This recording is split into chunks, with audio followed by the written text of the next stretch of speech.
Bonjour, welcome back to NRW. I'm your host today, Rob Medina, and I thank you very much for joining me here today because today I'm reviewing the movie Hell Hath No Fury. And for those that don't know, I'm a very big fan of the film's director, Jesse V. Johnson. I've been a fan of his work for the last several years, ever since I came across the movies he's done with Scott Adkins, who I'm also a very big fan of as well. Myself and David Estacado back in November of 2020 last year had the opportunity to speak with Jesse here on the channel, and during that conversation he did share with us that he was working on a secret World War II project that was going to be more of a thriller and have a lot of familiar faces, and that movie ended up being Hell Hath No Fury. And now here we are a year after that conversation where the film's going to be released into theaters on November 5th and also on digital November 9th. And I can truthfully say that this is by far his absolute best movie he's ever done. I really do love this film. I will not be getting to any spoilers with this review because I think the less you know about the film, the better off you'll be. But of course, I'll be getting a little bit into the plot, my positive, and believe it or not, there's actually one negative I have about the movie, and then of course, my rating. The story of Hell Hath No Fury focuses on a French resistance member named Marie Dujardin, played by Nina Bergman, who is branded as a traitor by her countrymen over her apparent relationship with a Nazi officer, von Bruckner, played by Daniel Bernhardt.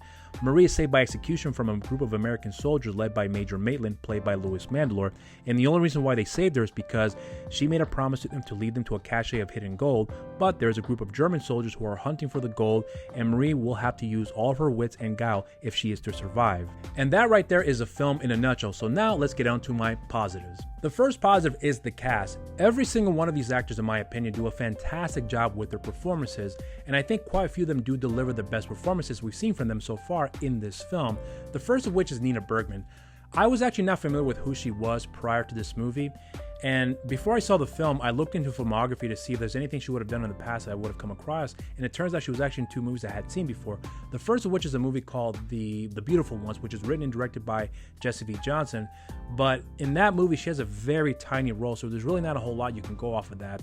The second role was a movie that I actually seen, I think, well over a year ago and had not seen it up until recently, and that was for the movie Doom Annihilation. What I will say about her role in that movie is this: she's actually really good, but that role does not justify what she's truly capable of pulling off as an actor, because what she does in Hell Hath No Fury requires someone of high caliber acting, some top level stuff, to really convey all these emotional beats that this role requires, because this is a very complex and a very layered character, and you definitely need someone that can showcase all that inner turmoil and the inner strength and having to overcome those hurdles that she's facing with virtually every scene that she's in the movie. Also, at the same time, because her character is literally at death's door, where if she's found out that she's a spy, she's dead. And if she does not deliver her promise with the American soldiers to finding them this gold, she's also dead. So this person is on the constant edge pretty much, and you need someone to be able to convey that, but also show a lot of composure and keeping yourself in place without having to lose yourself in that moment, because I can only imagine how stressful it was for her, and you need a good actor to pull that off, and Nina does that in spades, in my opinion. The other actor is Louis Mandylor. Louis Mandylor is one of my favorite actors of all time, and I think he's one of the top tier actors in the industry right now, and every time I see his name on the marquee, I always know he's going to deliver no matter what. When I saw the movie, I reached out to him and let him know that I saw the film and I thought he was fantastic in the movie, and he had shared with me that he had gained weight for the part, and I did notice that he looked a little bit on the heavier side in playing the part of Major Maitland. I never asked him why he did that, but my speculation is this: that I think he did it because the character of Major Maitland is a very authoritative person. He's a very powerful person, and having on the extra weight certainly showcases this character's strength and showing that he's a very immovable object and that he's someone that you don't want to fuck with. But at the same time, there's actually a moment in the movie where you actually see where his walls come down and you see a much more vulnerable side, a sympathetic side, if you will, where you really get to understand where he's coming from, and that maybe he was never this asshole that he portrayed himself to be in film, where he was actually a really nice guy at one point, but somewhere along the way something had changed where he just turned on the switch where he became this dickhead, because he is very mean to Marie, and to the point where it's borderline insanity, where you're wondering if he's even on the right side of the wall there when it comes to making the proper decisions. But at the same time, with all the other soldiers that are underneath him, they all respect him, at least from what I can gather, because whenever he tells them to do something, they do it like that without even questioning him. Although sometimes they do express frustration, they may not agree with him, and they do express that, and it seems like he listens to them, but they trust his decision and they go on with it anyways. So there's something about that dynamic between himself and the soldiers that you see that this is a guy that clearly has earned the respect of his peers, and they're willing to stick their neck out for him no matter what. There are other actors here too that I know that I want to cover here, but I'm not going to have enough time to do so here. So I'm going to do this here real quickly.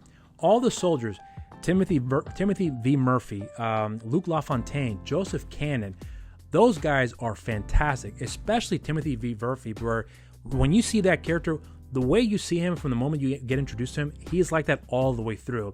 And although he's a complete asshole in this film, he is also a very understanding person. He understands what's fair and what isn't fair. And if he doesn't agree with it, he expresses his opinion and it will say, I don't agree with it, but I get it. And that says a lot about that guy. And Timothy V. Murphy conveys that so effortlessly that I believe everything that he says, and no matter what he does, you can trust him that he'll do the job right, but you don't want to be on his bad side no matter what. And Luke LaFontaine is an actor that I am familiar with from all the other movies he's done with Jesse V. Johnson, where he's also a stunt coordinator and fight coordinator too, which he also served as that in this film. And what I will say is that I think this is actually one of his best performances I've ever seen him in doing, because the character that he plays, he's not really a smart guy. He's kind of an idiot, if you will, but there's something about the character that I actually come to sympathize as the story progresses, where I really understand where he may be coming from, because it seems like he's always the runt in whatever group he's in. But it seems like in this particular group that he's probably got the respect from his peers because they're able to see something in him where they show some value and as far as what he's able to pull off. And knowing that he's not that smart, they know that they have to keep an eye on him and keep him in check, so that way he doesn't fuck anything up along the way. And with what happens to this character along the way, without ruining anything for you, you actually feel for the guy as well too. The other actor in Joseph Cannon, this is a guy that I think you all should keep an eye out for, because in my opinion, he has one of the best scenes with another actor by the name of Charles Fathi, who plays the character of Jordan in this movie, where you really get to see that this is the nicest guy out of everyone. And I'm talking about everyone in the group, where he's, you know where he's coming from, you know that he's a good person, and he doesn't agree with what the other soldiers are doing, but he's just going through the motions. And the fact he's African American as well too, the more I went back to watch the film, I started to notice little things about that character where, because he's African American, that it's almost as if they only keep him around because he's useful. And one thing that he's really good at is that he can speak French, so therefore they need someone that can translate for him, especially that the film takes place in France. So he obviously comes in handy when it comes to that. But I also believe too that with the way the characters are, as far as the American soldiers are concerned, they only allow people in their inner circle if they're good at something. And I don't think that Joseph Cannon's character of Vic Shelby is someone that's just only good for one thing. I think he's good at other things as well too, that you don't necessarily get to see in this movie, but you understand where he's coming from and you actually sympathize with the guy. And there's a wonderful scene, as I mentioned before, that he has with the character of George, played by Charles Fathi, who is fantastic in this movie. And he's an actor that I was familiar with prior to this movie that I saw before in the movie called Savage Dog, which was also written and directed by Jesse V. Johnson. And he was good in that movie, but this movie, really, I noticed a lot more of his acting capabilities. And the relationship that he has between himself, not just with Vic Shelby, but with Dominic Vandenberg's character, Clement, that is one of the funniest things about the movie, because they have this like odd couple relationship aspect to it, which I really did appreciate. And their chemistry with one another is so good that I actually wanted to see more of that. And Dominic Vandenberg is an actor that I was familiar with prior to this movie, because he's a good friend of Jesse V. Johnson, helping out in different areas with Jesse in his films, with fight choreography and acting and whatever else as well. And in this movie, he really truly showcases what he's really good at, and he's amazing when it comes to the acting department. And this is by far his absolute best part. There's a naiveness about this character and a childlike innocence about him too that I really did appreciate, especially when it came to the fact that he's obsessed over Marie, where he has this relationship that he's developing in his head, how he wants to win her over, and he thinks by doing these things to get her attention and hopefully have her fall in love with him, that all this will work out. And the one thing about this character too that you come to notice is that back in those days, PTSD was never really an official thing, so they refer to it as shell shock, and you can tell this character has a bit of that as well too. And there's a lot about this character that's also very complex, but at the same time, you understand as far as the physical things are concerned in terms of war, this guy is top tier. And what Dominic is able to pull off with this film and his character is some quality stuff. And I'm talking about really, really good stuff. And I hope people take notice of that as well, too, after they watch this movie. And Daniel Bernhardt is another actor that I think a lot of people must keep an eye out for. This is a man who's been in the industry for a number of years, who's had a lot of highs and lows and being some quality pictures. And a lot of the movies he tends to be in are mostly in action films, where I think some people may recognize him in Matrix Reloaded. They also may recognize him in Atomic Blonde, John Wick, and Bloodsport 2, 3, and 4, I believe. This is a guy that really most people only know him in one facet of the industry when it comes to action. And I think this is the first role that I can recall seeing him in where he's really playing a much more dramatic character. And although he's playing a Nazi officer, to me, he never really felt like the villain, because I don't think he really was playing the character as a villain. There's something about that character that I actually connected with, because it seems like his what he was trying to do is questionable, where you're not sure if he's trying to leave the Nazi party knowing full and well that what they've done is not good, but you never really see that, because you just kind of get that impression. At least I certainly did. That's what I perceived what was going on. But you also see that he's very in love with Marie, and what Marie does in the film leaves you to question if she really did love the guy or not, because it certainly seemed a very believable relationship, because these two had great chemistry together on screen. But Daniel Bernhardt, in my opinion, is one of those actors you really should keep an eye out for. In this movie, I truly believe does showcase that as well. The other positive is with the directing and the cinematography under Jesse V. Johnson and Jonathan Hall. The way that the shots are set up, to me, reminds me a lot of Kurosawa movies, because in Kurosawa films, all the shots are set up in wide-angle shots, and he just lets the camera sit still, I meant to say, where he just let everything happen right in front of you and let everything that unfolds sink in with you. And that's what happens in this movie. There's quite a few shots like that, and I appreciated that Jesse Johnson had allowed that to happen, because there are moments in the film where things are just starting to unravel, and it just keeps building up to something bigger and bigger and bigger. And then you have that final payoff in a lot of those scenes, including that action sequence at the very end of the movie, which is fantastic in my opinion.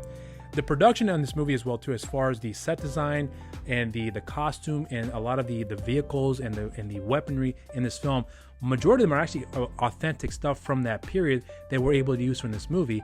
And I think that attention to details is so fantastic. I think some people may not even pay attention to that sort of stuff, but looking into that, I appreciated that Jesse and on the crew had wanted to bring that authenticity to showcasing that in the movie, because it definitely brings a certain value of I said before, authenticity that really carries the film and truly showcasing what it was like in that time. Also, I want to point out too that when it comes to the action in this movie, this is not an action film by any means. It does have a little bit in the movie, because the way the trailer portrays it, it makes it seem as if there was an action film, and that is the furthest from that. This is not an action film by any means. But what we do see at the end of the movie is some top-tier shootout sequences, very little hand-to-hand combat, but the one that you do get is what you may have seen in the trailer, which only lasts about maybe a minute, but even then that's still pretty good, with Timothy B. Murphy showing some real hardcore action sequences in that film.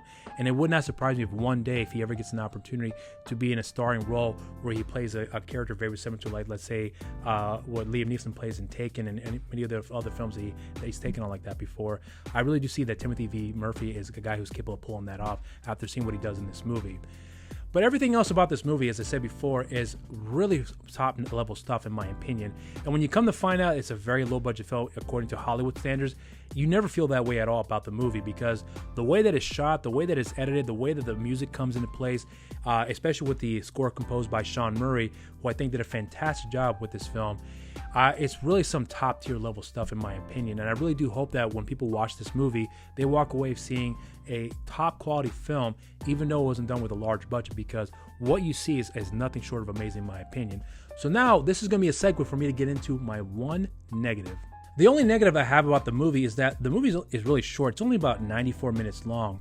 Now, this is just a selfish side of me that really wants to see more of these characters, because I love virtually every single one of these characters, even the ones I didn't like, because the actors and the performances in this movie are fucking fantastic in my opinion. One of the things I had a big problem with the film was that the character of Von Bruckner, that is a very interesting character, and Daniel Bernhardt kills it in that part. And I wanted to see a lot more of him. I really wanted to see how both his character Von Bruckner and Marie got together and how they formulated this relationship, how she got to earn his trust, so that way when you see the way things unfold towards the end of the movie, it would make a lot more sense. And with the the relationship that Clement starts to develop in his head, and how he first met Marie and got that, started with that infatuation with her. I would have actually liked to have seen that as well too. So there's a lot that goes on in this movie that is left for you to kind of formulate in your own imagination of how it all came to be. When I actually talked to Jesse V. Johnson about that, I had told him about my complaint about the movie, but I agree with him 100% about what he had said about the film, was that it's best to leave a lot to your imagination of how everything came together. And I agree with him 100% because I think that the way the film is paced serves very well for this movie, because it does go rather quickly and it's a lot of fun too. And I know I'm kind of ending this on the negative on a more positive note here, but that is really my own real complaint with the movie, as I said before. It's just that it's way too short. I wanted more, and I wish it got more. And I'm hoping that one day we may get an extended cut, and I hope the film does well enough to warrant that, because I would love to see what else had gone on with some scenes that we were not able to see in this movie that we could see in an extended cut. So guys, please go out of your ways to watch this movie, because I really want to see that extended cut. But now let's get into my rating. And if you haven't figured it out by now, I love this movie. What I hope would happen is that whoever watches this film in theaters or on VOD at home, that they are walking away knowing that they just saw some top quality stuff. And I hope this is the movie that people will notice who Jesse V. Johnson is and give him the respect that he deserves. And not just him, but I'm talking about everyone on the crew and also in the acting department too. Louis Mandylor, Nina Bergman, Dominic Vandenberg, Charles Fathi, Joseph Cannon, Tim V. Murphy, Luc LaFontaine, Daniel Bernhardt, and everyone else as well in the behind the scenes aspect of it too.